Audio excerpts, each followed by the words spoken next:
Em um orfanato, um grupo de crianças vive sua vida de maneira alegre, suave e segura. E a mãe Norma descobre que, na verdade, esse orfanato não é tão seguro e planeta fugir de lá para que não tenha o mesmo destino que outras crianças que já passaram pelaquela casa. Quer saber então um pouco mais sobre o anime The Promised Neverland?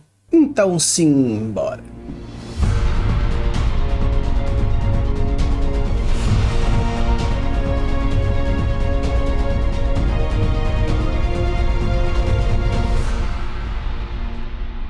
Alô, Libs, tudo bem? Aqui é o Rafael Campos e hoje nós estamos com mais um episódio de indicação e uma review de um terço.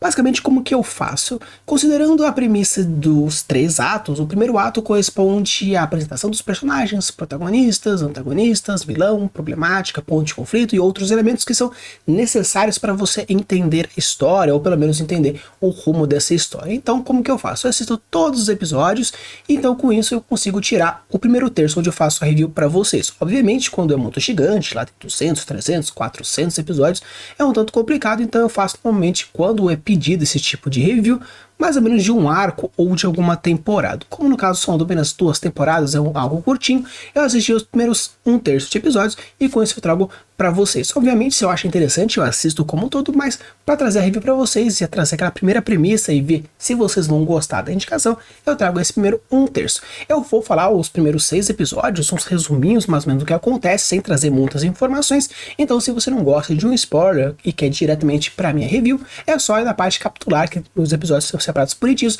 e com isso você já vai ter uma ideia do que eu estou falando. Porém, como não existe tanto spoiler, você pode ver sem problema, porque é uma review mais tranquila, beleza? Então, bora lá conversar um pouco do The Promised Neverland, esse anime aqui trazido aí pra vocês. No episódio 1, Emma, Norma e Ray vivem ao lado de seus irmãos em um recluso orfanato e compartilham sonhos e desejos para a vida do lado de fora, porém, nem imaginam o que se espera. Já no segundo episódio, Emma e Norma passam o dia preparando a fuga e acabam deduzindo alguns fatos bastante sombrios sobre a mamãe. No terceiro episódio, enquanto realizam os preparativos, Emma, Norma e Ray treinam as outras crianças para que eles fiquem mais fortes e preparados para o dia da fuga. Contudo, contrariando as ordens da mamãe, a irmã Crone bota um plano próprio em ação. No quarto episódio, Emma, Norma e Ray deduzem que para haver um traidor entre as crianças e um informante da mamãe. Norma tenta desvendar o mistério, Emma nota que o Dido está agindo de um modo estranho. Já no quinto episódio, Norma confronta o traidor. Emma e Gilda observam atentamente a mãe e percebem que ela desaparece toda noite às 8 horas. Já no sexto episódio, o planejamento de fuga segue adiante e Emma apresenta a Ray e Norma uma nova pessoa. Enquanto isso, Dom e Gilda apostam numa manobra arriscada. Então, pessoal, eu trouxe um resuminho bem rápido de cada um dos episódios para vocês terem uma ideia de mais ou menos como que funciona. Você já sabe mais ou menos que quando a gente fala sobre uma premissa de episódios, principalmente em algo que vai transformar-se numa série, obviamente esse anime também tem mangá, porque normalmente acontece isso, e também nós temos o live action, um filme mais ou menos para você ter uma ideia de como acontece no decorrer da história. A premissa dessa história, ela é um pouco meio que já batida, porém o interessante é o como acontece e o como se desenrola. Basicamente nós estamos falando de um anime onde nós temos o enclausuramento de alguns seres que não conhecem o lado de fora, pode ser pessoas, pode ser cópias, pode ser armas, pode ser qualquer coisa, alguma coisa está ali. Nosso protagonista não conhece o que está do lado de fora e todo o ambiente gira em torno de algo que mantém a segurança naquilo. Por exemplo, a gente tem o filme A Ilha como um grande exemplo desse tipo de clausuramento. Ou até mesmo outras que falam até mesmo de escolas que não conhecem o lado de fora, outras coisas. Então a premissa em si é algo muito tranquilo. Só que o que é interessante, logo no primeiro episódio eles já apresentam a problemática já na sua cara. Obviamente, como a galera que pode até estrear ou não gostar, mas como é o primeiro episódio não tem tanto problema.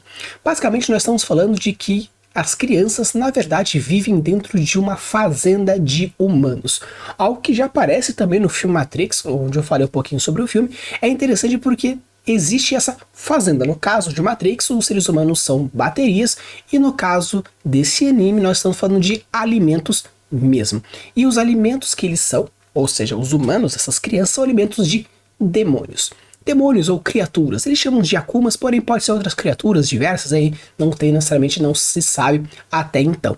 Então é interessante porque logo no começo, o primeiro episódio já mostra que eles estão enclausurados dentro de um local que na verdade é um cativeiro, uma fazenda de criação de humanos, onde eles se alimentam até chegar entre os seus 6 e 12 anos, até que se tornam alimentos gourmets para essas criaturas.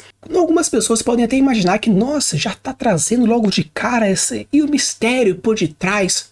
O mistério é interessante porque, como eles não sabem o porquê eles estão ali, na verdade eles sabem a motivação, que eles serem alimentos para esses demônios, mas eles não sabem o porquê eles estão ali, se eles têm se os humanos ainda existem, se a mãe, né, a mulher que cuida deles é uma humana também, ou apenas um híbrido. Eles não têm informação nenhuma. E o fato de a gente já receber essa informação logo de cara de que existem criaturas, demônios do lado de fora, a gente cria diversas hipóteses, e essas hipóteses vão se comunando a partir de cada um dos episódios. E o que acontece? Quando a gente fala sobre um spoiler, ou a gente fala sobre uma informação que foi trazida anterior, a grande diferença é a forma como ele é abordado e, obviamente, o impacto que tem no seu aproveitamento. Se você tem uma informação que vai estragar o seu aproveitamento, isso é um spoiler. Porém, quando existe uma informação que é trazida antes e vai criar uma nova linha de raciocínio, é interessante. Claro que para algumas pessoas esse tipo de informação de que, eu não sabendo o que tem do lado de fora, nem quais são os perigos reais do lado de fora, isso causa mais um terror psicológico que eu não sei o que pode acontecer, a qualquer momento pode acontecer. Mas nesse caso aqui, nós temos um horror nós temos um terror, né? Um terror que na verdade é um horror, porque o horror já mostra quais são as criaturas, então a gente já sabe qual que é o perigo. O perigo é que existem criaturas que vão comer essas crianças. Agora, quando, como, onde, quem, são outras informações que nós não temos. Então, apesar de existir tanto o perigo psicológico de não saber o tempo, existe o perigo real da criatura.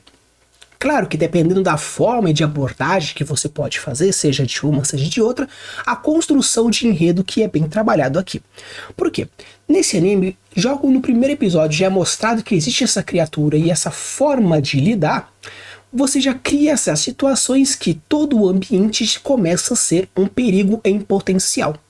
Porque você cria essa questão da personalidade, desse timbre, desse tom da história logo no primeiro episódio, você já consegue saber que dali pra frente vai seguir coisas mais ou menos nesse esquema. E o que é interessante nessa premissa, nessa construção desse tom, desse timbre, é que já no começo tem uma coisa mais alegre, todo mundo de branco, obviamente acontecem os estranhamentos por existir uma sequência de números no pescoço das crianças, então poderia ter sido de uma outra forma, porém já quer trazer essa ideia de gado, então existe já a informação logo no começo. Porque nós temos crianças entre 6 e 11 anos, onde a nossa protagonista ela já fala que ela possui esses 11 anos logo no começo, e isso mostra alguma diferença. Também mostra que eles estão lá desde o nascimento, ou seja, eles não conhecem nada do mundo de fora. É como se já tivesse toda criança que é abandonada já bebê. Então não existe, por exemplo, uma criança que já vem com 1 ou 2 anos, ou alguma informação que tem lá de fora. Então essas informações que vão acontecer logo no primeiro episódio já vão criando esse mistério de não saber o que acontece. Logo no segundo, no terceiro episódio, já começa a esse mistério se tornar um pouco mais relacionado a uma aventura, mais uma ação, onde existe uma corrida contra o tempo e as problemáticas vão acontecendo. O que é interessante sobre a construção de cada um dos personagens, principalmente os protagonistas, o Ray, a Emma e o Norman, é que existe uma peculiaridade específica em cada um que mostra a sua personalidade. Como nós temos diversas crianças, aproximadamente umas 36, 38 crianças mais ou menos, então para você criar uma personalidade, entender, se aproximar ou criar alguma conexão emocional com cada uma delas é um pouco mais difícil. Então você coloca algumas âncoras emocionais em algumas crianças específicas para criar essa aproximação. E com isso você ter um perigo, sentir e torcer pelaquela criança que quer que sobreviva. Claro que quando cria alguma conexão um pouco mais superficial, pode criar também alguns gatilhos que são colocados nesses personagens para que você se sinta um pouco mais emotivo na perda. Como aparece, como por exemplo a Connie, que é a primeira que aparece morta logo no primeiro episódio, então não tem problema, um spoiler logo de primeiro episódio, ela já aparece morta. E o que é interessante é que, como ela já mostra uma coisa mais alegre, mais feliz, mais infantil, ela tá abraçada com o coelhinho, então você cria uma infantilidade, cria uma aproximação bem emocional, meio que paterna, meio que materna com essa criança, e com isso você vai criando essas conexõezinhas até que quando chega no final daquele episódio e mostra que ela está morta e depois é colocada dentro de um barrilzão e tem um demônio e fala que vai comer os caramba 4, você cria toda essa ideia de puta merda, o que tá acontecendo? Então é interessante a construção de personagens dentro dessa história, porque você precisa torcer pela saúde de cada um. Obviamente vai dar um papel mais importante pro Norman, pra Emma, pro Ray, que são os três protagonistas, não vou dizer assim, os personagens protagonistas que seguem a história. Claro que acredito que a Emma é aquela que é a protagonista principal, os outros dois são co-protagonistas, porém os três têm um papel muito importante na construção dessa narrativa. Já no caso a mamãe, que nós estamos no nossa principal antagonista, é interessante porque a antagonista de uma história, o personagem antagonista de uma história, ele tem que ser alguma coisa emblemática que cause realmente um medo real ou realmente uma problemática real. No caso aqui do anime de Neverland, é interessante pelo fato de que, como nós estamos num ambiente enclausurado, a ideia de um terrorzinho, de um horror mais externo, mas no caso dentro da casa, algo mais para um terror psicológico, o medo tem que ser constante. Claro que não é um anime de terror propriamente dito, ele é mais uma fantasia com um tanto de aventura e um tanto de terror, é meio que uma mescla desses três gêneros. Então você percebe que existem elementos, porém o protagonista precisa ter uma função de criar obstáculos. E no caso aqui, é aquele obstáculo pelo fato de que as crianças possuem uma média de 7, 8, 9, 10 anos no máximo, então são crianças lutando contra adultos. Não digo lutando, né, literalmente, mas sim uma batalha mental. Então, apesar de ser crianças que têm uma capacidade intelectual maior, principalmente os nossos três protagonistas, são três crianças, e também temos uma adulta que conhece o mundo de fora, sabe a vivência, tem outros fatores e informações que os nossos três protagonistas não possuem. Então a construção desses dois lados de manipulação, de duas caras, dentro de um terror, é interessante. Obviamente você pega, por exemplo, um live action, principalmente pelo fato de ser um live action de oriental, então você vê que a nossa mamãe no live action, ela tem uma cara bem mais séria, assim meio que uma cara de poker. Então você percebe que existe essa relação de não sei o que pode ser. No anime você percebe claramente a mudança de expressões, porque você percebe que existe essa ideia de existir duas vertentes dentro da mesma personagem. Nós não sabemos a motivação dela, não sabemos o porquê ela faz isso, se ela faz por medo, se ela faz por vontade. Dá pra entender que existe algum certo quê de medo, porque quando ela interage com os demônios, ela tá com uma cara um pouco mais séria, porém em alguns momentos ela se mostra um tanto mais com medo de talvez ser a próxima refeição, não sabemos. Então a gente não sabe necessariamente, pelo menos nesses 6 primeiros episódios, a gente não sabe a real motivação que ela tem para fazer o que ela faz. Porém, ela precisa fazer aquilo por algum motivo, seja ele qual for.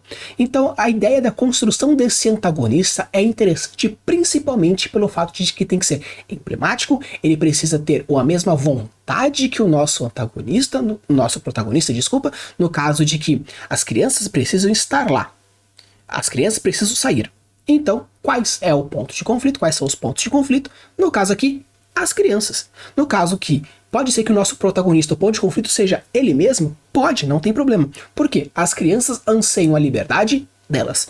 A antagonista, no caso a mãe, ela anseia em não ter a liberdade das crianças naquele momento.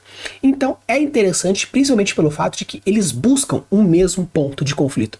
Por isso que quando a gente fala também de antagonista e protagonista, não é simplesmente, nós temos um antagonista que tem o objetivo de acabar com a vida do nosso protagonista. Não. Antagonista e protagonistas são duas pessoas, são dois seres que buscam o mesmo ponto de conflito, algo que nós iremos abordar futuramente mais especificamente, o que seria e tal, esse ponto de conflito. Então eles lutam a partir de um e a partir do outro. E é interessante que, porque quando a gente fala sobre protagonista e antagonista, tem que ser algo que seja uma batalha recorrente. Claro que eu não estou falando necessariamente de batalha, corpo a corpo, de verdade, realmente como se fosse uma ação direta. Porém, o antagonista precisa aparecer para o protagonista com bastante frequência. Tanto que quando a gente fala, por exemplo, em mestrar RPG, o nosso antagonista precisa aparecer várias vezes para os jogadores, de maneira direta ou indireta. Se você vai enfrentar, por exemplo, um vilão final que ele é um vampiro, esse vampirão tem que aparecer com lacaios constantemente, ele tem que aparecer na frente deles constantemente, precisa trazer o nome dele constantemente, como se realmente nós temos um vilão presente, real, contínuo e constante. Então é interessante porque essa relação que tem dentro desse anime, a antagonista sempre coloca empecilhos, sempre existe pontos que atrapalham a conclusão dos objetivos dos nossos protagonistas. No caso aqui também existe que antes era uma pessoa tomando conta de tudo, agora existem duas pessoas, como existem agora dois pontos importantes trabalhando. Então é interessante porque a relação de antagonista e protagonista nesses dois quesitos é legal porque existe essa relação muito forte entre um entre outro, como forma de abordar, como uma forma de trazer e de compor essa história. O que é interessante sobre o quesito da ambientação world building desse sistema? Eu não conheço muito, porque eu não fui atrás de todos os episódios, porque eu queria fazer essa review um pouco mais clássica, fazendo realmente os 6 primeiros episódios. Obviamente vou assistir os próximos, porque eu quero saber o que acontece no final. Porém, o que é interessante é que existem diversos elementos que contribuem para aquilo que está acontecendo. Como, por exemplo, a paleta de cores. A paleta de cores é um que é interessante porque você existe em diversos momentos da história, pelo menos nesses 6 primeiros episódios, uma paleta de cores bem específica para momentos diferentes.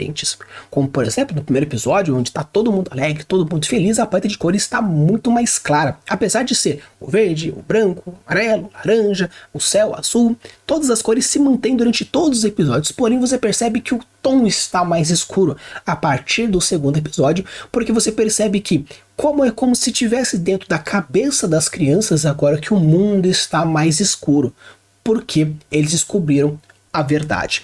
Então você percebe que existe essa mudança, simplesmente como se tivesse uma luz muito clara, o céu brilha muito feliz logo no episódio, e a partir do segundo é como se o sol fosse desligado, para não diminuísse um pouco a potência da luz. Agora o timbre ficou diferente, o tom ficou diferente. O que você percebe também é que, por exemplo, as sombras da casa ficaram mais intensas. Agora a falta de luz, a presença de lanternas, a presença de velas, de lampiões aparece muito mais constante, como se o medo real também espreitasse nas sombras. E o que é interessante é que mesmo que está de dia, mesmo que tenha luz, existem diversos pontos na tela, como por exemplo o canto de um corredor, a partir de uma escada, o canto de um teto, está muito mais escuro, como se realmente aquilo fosse mais claustrofóbico, se fosse mais fechando aos poucos a força dentro da cabeça das crianças. O que é interessante também é que, pelo fato do ponto de vista se passar principalmente na cabeça da Emma e do Norman, que nós somos nossos dois protagonistas primários, e o Ray depois, logo no segundo pro terceiro episódio, você não sabe necessariamente o que está realmente acontecendo, porque na cabeça das crianças, realmente eles estão conseguindo disfarçar, eles estão conseguindo passar pano, eles estão conseguindo fazer com que as coisas não aconteçam da maneira que a nossa antagonista quer. Porém, como é uma cabeça infantil onde a realidade, a vontade é um tanto diferente de uma realidade real, vamos usar dessa forma, então faz com que aconteça alguns outros elementos. A gente não sabe necessariamente se a nossa antagonista está percebendo algumas mudanças comportamentais ou outras coisas que ela pode pensar, principalmente pelo fato de que estamos falando de crianças de 11 anos, apesar de possuir uma inteligência fora da média, estamos falando de crianças de 11 anos disputando intelectualmente e, vamos dizer assim, maquiavelicamente contra uma mulher que está lá há quantos anos fazendo essas atividades. Então é interessante porque essa batalha mental, até mesmo sendo intensificada pelo world building, principalmente pelo cenário mais estático, você percebe essas diferenças. Outro ponto interessante é que após um momento existe muito no quesito do pôr do sol, muito no quesito de chuva, de neve. Outro ponto interessante é que você percebe muito forte em chuva, você percebe muito forte em pôr do sol, em neblina, em névoa. Por quê? Porque precisa causar mais um ambiente. O que é interessante é que quando você percebe, depois que a gente vê o vídeo sobre os tipos de conflitos, vou deixar o cardzinho para você ir lá, caso você ainda não tenha visto esse episódio. Então quando a gente fala sobre os tipos de conflitos, aqui você percebe que tem diversos. Como por exemplo, personagem versus personagem, nós temos personagem versus ambiente, no caso, natureza, aqui, a chuva, os empecilhos e outros pontos importantes, até mesmo o sobrenatural, caso seja realmente demônios ou qualquer outra criatura inteligente que esteja farmando essa garotada. Então é interessante porque você cria esses diversos problemáticos, esses tipos de conflitos, porém você não sabe a real problemática por detrás, porque nós estamos falando também de um anime de mistério. Então é interessante porque você vê que tem diversos elementos que a história é realmente batida. Nós temos um grupo de crianças que estão presos dentro de um orfanato, que não sabem o que acontece lá de fora, até que o grupo descobre, sai dessa bolha e consegue ver a realidade, como acontece também em diversas histórias diferentes, e agora eles precisam lutar para sair dessa realidade, porque eles querem a realidade do lado de fora. Também como aparece no show de Truman, onde ele conhece uma realidade e quer sair daquela realidade, ou Matrix também, ou a ilha, como eu também já comentei. Então é interessante porque se por pegar nesse ponto, existe também, como nós falamos nos tipos de conflitos, que é o homem versus a realidade, onde tem uma realidade onde ele conhece, agora ele se rompe essa realidade e agora quer conhecer uma próxima ou construir outra. E é interessante porque você percebe que a relação dos personagens com essa realidade modifica a partir da sua forma de ser. Apesar de todas as crianças estarem vivendo no mesmo orfanato, ter a mesma criação, ter os mesmos estímulos, existe essa diferença comportamental individual para criar essa individualidade, como por exemplo, um vê algo como eu preciso sair daí porque eu não quero morrer, o outro eu preciso sair daqui porque tal pessoa quer, porque eu amo ela, então ela quer que faça tal coisa, ou a pessoa eu quero sair daqui com todo mundo porque eu amo a família que eu tenho. Então apesar de todos eles buscarem a salvação, existe uma salvação mais individual, a missão principal de cada um deles a partir da sua personalidade. Então, de uma forma geral, eu acho muito interessante a gente ver que existem diversos elementos diferentes abordando aqui, seja no tom, seja no timbre, seja na vontade da história, e o que é bem legal é que quando você percebe essa transição desses momentos, você vê na construção do personagem, seja antagonista, seja protagonista, ou até mesmo a utilização da problemática, seja ela homem versus homem, seja homem versus natureza, homem versus sobrenatural, ou até contra eu mesmo, né, contra ele mesmo, se por acaso a modificação precisa ser uma luta interna, porque a gente sabe que nesse tipo de circunstâncias, a modificação interna de um personagem é um tanto interessante. Você vê também que dentro do decorrer da narrativa, existe também as curvas perfeitas, onde você percebe que existe grandes momentos onde tem o ápice e uma queda, aí uma queda mínima, aí sobe. Então você percebe que existem momentos onde tem grandes vitórias e tem momentos que tem grandes derrotas. E isso que é um interessante também, principalmente numa narrativa que exige uma narrativa, por exemplo, de mistério. Porque você é interessante, quando tem uma linearidade, até que você chega no final da história de um mistério, onde vai resolve e descobre o que tem no final, é um tanto monótono. Porém, se você está indo para um lado, você fala, nossa, descobri o que é. Mas na verdade, você cai numa armadilha, aí você depois vai pro fundo do poço, depois você descobre uma outra pista, aí você descobre que tal coisa era falsa, aí descobre outra coisa. Então você vai criando essas mudanças, esses ápices positivos e negativos para uma construção principalmente narrativista de mistério, é um tanto interessante. Claro que quando nós estamos falando de uma narrativa um pouco mais pro terrorzinho, é muito mais comum também acontecer de, ao invés de ter subida, ser quedas, neutralidade, queda, neutralidade, queda, neutralidade. Por quê? Você criando essa base neutra como algo positivo, você dá muito mais força para as pequenas conquistas, trazendo uma mensagem diferente. Por isso que é tão legal que quando você percebe e entende a curva narrativa, ou as curvas perfeitas, as curvas aristotélicas, de uma maneira bem mais forte e intensificada, você entende também qual é a mensagem que você quer trazer. Se você constrói uma curva aristotélica, por exemplo, de para cima neutro, cima neutro, cima neutro, você quer trazer uma história muito mais otimista, com um fundo de moral mais forte, ou uma fábula que existe um final feliz um tanto mais interessante, ou você pode fazer uma ideia um pouco mais pessimista, onde existe essa, né, baixo neutro, baixo neutro, baixo neutro. Então você consegue construir a mensagem a partir também do formato narrativo.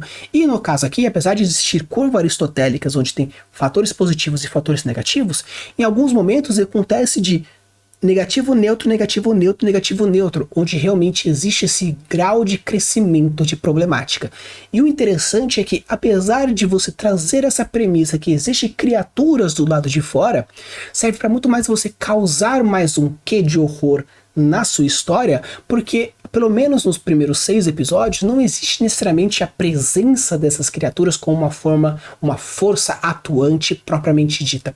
Então serve apenas para você colocar mais um grau de periculosidade para qualquer escolha que eles forem fazer. Porque se antes era apenas uma possível punição ou algum possível castigo perante a um ser humano, agora que você sabe que um castigo pode se ocasionar algo muito mais intenso, porque na verdade quem comanda tudo, a cabeça por detrás, são criaturas que querem comer as crianças, você percebe que cada ação, cada investida, cada situação que constrói aqui se torna mais intensa pelo perigo iminente que pode ser causado Então pessoal, essa aqui foi a minha review de The Promised Neverland. Obviamente existem diversos outros episódios, eu falei só dos primeiros 6, existe a segunda temporada e também existe até um filme e um live action. Então se você gostou dessa premissa e você acha que vale a pena dar uma oportunidade, assista, você pode encontrar facilmente na Crunchyroll e também em alguns outros sites mais clandestinos, porém acho interessante vocês e buscar esse tipo de conteúdo porque vale super a pena. Se você quiser ver o live action, eu não assisti, apenas vi só alguns trechinhos para ter uma ideia mais ou menos no quesito comparativo, porém acredito que pode dar uma oportunidade por se não ser um anime assim tão fantástico como por exemplo um Naruto, um Dragon Ball, alguma coisa assim, então fica mais fácil de criar um ambiente um pouco mais tranquilo, então sugiro também assistir. Não assisti, porém acho que vale a pena dar essa oportunidade. Se você gosta de animes, séries, histórias diversas, deixa aqui nos comentários algum que você gostaria que eu faça algum episódio, alguma coisa mais relacionada. Se por acaso for muito grande, fale pra mim qual que é a temporada ou o arco narrativo que você gostaria. Por exemplo, quero que fale tanto de One Piece. Perfeito, One Piece é gigantesco, mesmo que eu faça uma review de 1/3, vai ser episódio pra caramba. Então, quer que fale então, por exemplo, de Alabasta, ou fale de Wano, ou fala de Dressrosa, ou qualquer outra que você achar interessante, algum arco interessante. Então fala então dos primeiros 8 episódios da temporada do Netflix. Pode ser também. Só deixe aqui nos comentários qual que é o filme, a série ou a coisa que você gostaria que eu avaliasse. E caso você goste de lives e quer me ver mais constantemente, eu estou fazendo também lives na roxinha. Vou deixar aqui na descrição do episódio o link para você ir lá na nossa roxinha para poder compartilhar. Então as lives de segunda-feira que eu faço para vocês das 7 às 9, estou fazendo lá na roxinha e também encontro vocês na terça, na quarta e na sexta-feira. Então espero todo mundo lá na roxinha, porque eu acho muito legal, bem interessante. A gente está criando diversas coisas, jogando alguns joguinhos, aprendendo, compartilhando e criando várias coisas legais. Use e abuse das suas criações e deixe os mundos cada vez mais incríveis. Valeu!